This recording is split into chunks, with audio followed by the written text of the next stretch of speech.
ফিলিস্তিনিকে মারছে, 70,000 ফিলিস্তিনির উপর জুলুম করে করে মারছে। কালকে একটা ভিডিও দেখছি, পুরানো, চোখের পানি ঝরতেছে।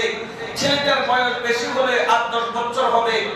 মেরে ছেলেটাকে জিন্দা অবস্থায় ছেলেটাকে গাড়ির পিছনে রশি দিয়ে পায়ের মধ্যে বেঁধে শেষরাইতে মাইকে মাই নিয়ে যাচ্ছে। এই ইহুদি নাসারা, এই বেঈমানের জাতেরা আজকে তাদের উপরে যখন করতেছে, এখন বুঝতেছে কত ধানে কত চাল। আল্লাহ বলেন যে আমি ছাড় দেই কিন্তু ছেড়ে দে না। আজকে মারতেছে, আমাদের চোখে পানি আসে না। মারুক, আরো বেশি মারুক ইসরায়েলে। মারতে মারতে একেবারে টানা করে ফেলো, কোনো সুবিধা নাই।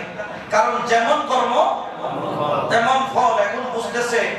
আল্লাহর কাছে দোয়া করি, আল্লাহ আমরা তো সুন্নি, এগুলা তো কি বলবো, সুন্নি রাষ্ট্রগুলা তো বেড়ানো মানে ইজারা হয় দেয়, আমি তালিমারা দেখি। সুন্নি রাষ্ট্রগুলো এখন এমন পর্যায়ে চলে গেছে, মানে এরা এদিকেও না এদিকেও না। ফিলিস্তিনিতে এত হাজার হাজার মানুষ মরে, তাদের চোখে কোনো মায়া মহব্বতের দরদ নাই, ইজারা হয়ে গেছে।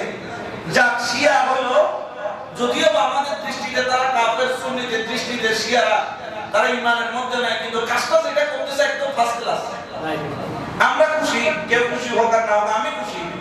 আরো মারো এদেরকে, কারণ এই একটা ছোট্ট একটা দেশ ইসরায়েল নামের এই দেশ, জায়নবাদীর এই দেশ, কি পরিমাণ যে জুলুম করতেছে। তারা স্পষ্ট বক্তব্য দিচ্ছে কয়েকদিন আগে, আমরা মসজিদে দজ্জালকে আনার জন্য রাস্তা রেডি করতেছি, আর সুন্নি রাষ্ট্রগুলা বসে বসে ললিপপ খাইতেছে।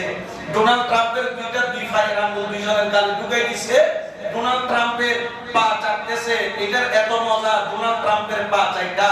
আরে ডোনাল্ড ট্রাম্পের পা চাটাই চাইটা, দুনিয়াও শেষ, আখিরাতও শেষ। যদি গোলামি করতে হয় মদিনাওয়ালার করো, মদিনাওয়ালার গোলামি করলে তোমার দুনিয়াতেও দাম আছে, তোমার আখিরাতেও দাম আছে। আজকে যে ফিলিস্তিনের উপর মারলো, তোমরা যে দেখে দেখলা, যারা দেখে ক্ষমতা থাকার পরেও যারা প্রতিবাদ করে নাই, এগুলাও জালেম, এগুলাও জালেম। আমার আল্লাহ, আমার মাওলা আলী বলেন, কখনো তুমি কারো উপর জুলুম করিও না, কারণ আল্লাহ কখনো জালেমকে পছন্দ করে না।